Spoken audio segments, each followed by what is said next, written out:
আমার পুতের 1 পয়সা পুঁজি নাই, হ্যাঁ এমন পুঁজি হারা করলো। এর বড় বড় কথা কয়। তার 2টা পোলা আছে, একটা বাইরে বিদেশ আর একটা মানুষের বাড়িতে কাজ করে খায়। নানির বাড়িতে খাওয়ায় না, 1 সন্ধ্যাও হ্যাঁ কাজ না করলে বলে খাওয়ান দিত না।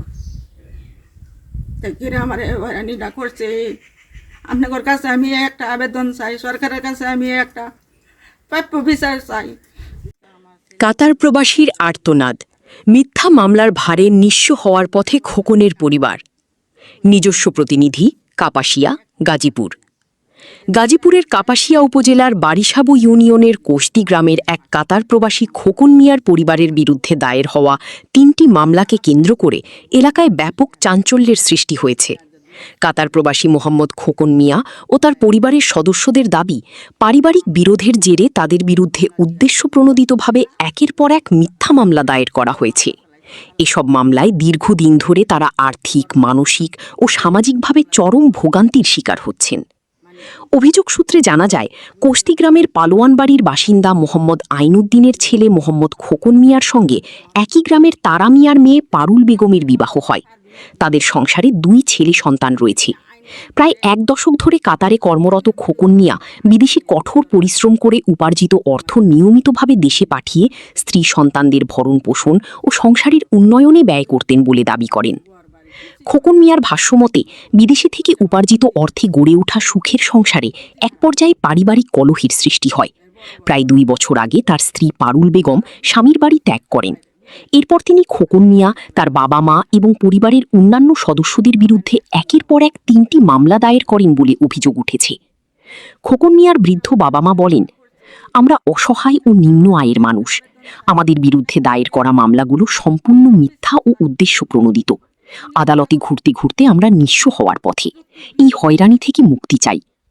তাদের অভিযোগ, মামলার বাদী পারুল বেগম বর্তমানে বিদেশে অবস্থান করছেন, তবে তার বড় বোন পারভিন আক্তার দেশে থেকে মামলাগুলোর কার্যক্রম পরিচালনা করছেন।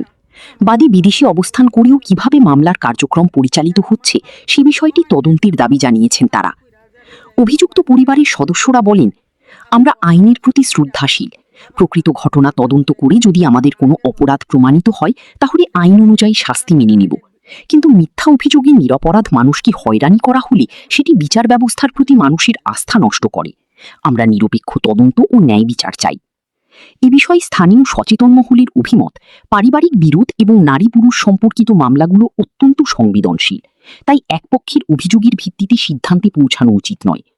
সংশ্লিষ্ট প্রশাসন ও বিচার বিভাগের উচিত নিরপেক্ষ তদন্তের মাধ্যমে প্রকৃত ঘটনা উদ্ঘাটন করে ন্যায় বিচার নিশ্চিত করা।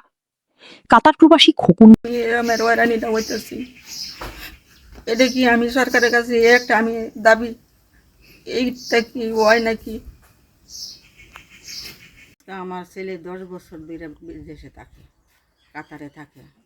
10 বছরের কামাই পোলার বউয়ের কাছে দিছে। আঙুরে একটা হওয়া দেয় নাই। ঈদের সন্ধ্যে আঙুরে একটা লুঙ্গি একটা শাড়ি দিছে, বা আমার 500 টাকার মাংস আইনা দিছে, আর কোনো কিচ্ছু করে না। বা আপদে বিপদে বউ আমার 10 টাকা দেয় নাই। লইয়া আজ 2 বছর ধরে বউ পলাতক। ছেলে তাহাদের 10 বছর ধরে বিদেশ, 10 বছরে যা আয়ুনতি কামাই সব বউয়ের নামে দিছে। আমাদের 10 টাকা দিছে না, আমরা বুঝিও না, তো মূর্খ মানুষ বুঝি না। এটা দিছে আমরা এই নিমন্ত্রণ জানি, পরে বউ একটা দিছে, বউ একটা লইয়া পলাতক। পলায় গিয়ে আমার নামে 3-4টা মামলা করছে। মানে আমরা মামলা চালাইয়াম, নান্দা ফেডের ভাত জোগাইয়াম, বাড়ি ঘর আয়ুনতি কিচ্ছুই করতেছে না। বড় ছানাটা বিদেশ পাঠালাম, 4,20,000 টাকা দিয়ে পাঠাইছি। পরে সেই বাইতো এটা লইয়া এবারে টেহাটুয়া দেয়, সব কিছু সেই বাইতোই। এবারে শুরু এক ছাড়া এটাও সেই বাইতোই কইলে আর উল্টা ফুল্টা কথা কয় মধ্যে। মূল্যাঙ্গন মাটি জায়গা দিত না, হ্যাঁ নই মাটি দিব, এসব ধরনের কথাবার্তি কয়, এটা কয়। বয়সে ভূতারে বিয়ে করায় অনেক একটা জেল কান্দর লেছি, মানে আমার কোনো খেজমত নাই, কোনো কিছু ইয়া নাই ওখানে, টাকা পয়সাও নাই, কিচ্ছু না। মানে সব বউয়ের নামে দিল, বউ এটা করলাঙ্গরে দিল না 10 টাকা। এটা কইরাজার বউকে দিছে মিথ্যা মামলাঙ্গর নামে। মামলা চালাইয়াম না, ফ্যাটের ভাত জোগাইম আমরা। ছেলেরা আজ 10-12 বছর ধরে বিদেশ পাঠাইয়া বিয়া করাইয়া বিদেশ পাঠাইয়া আজ আমি এই একটা ভাঙা ঘরের ভিতরে থাকি, একটা বাড়ি ঘর করার মতন পুতের ক্ষমতা বউয়ে দিল না, বউয়ে টাকা পয়সা লইয়া গেল গা। আর যা পুত অসহায়, আমরা এই বর্তমানে ভাঙা ঘরে চলে থাকি। আমার সরকার কাছে একটা আবেদন, আমারে সুস্থ বিচারটা করবেন, আমারে মিথ্যা মামলা থেকে মুক্ত দিবেন।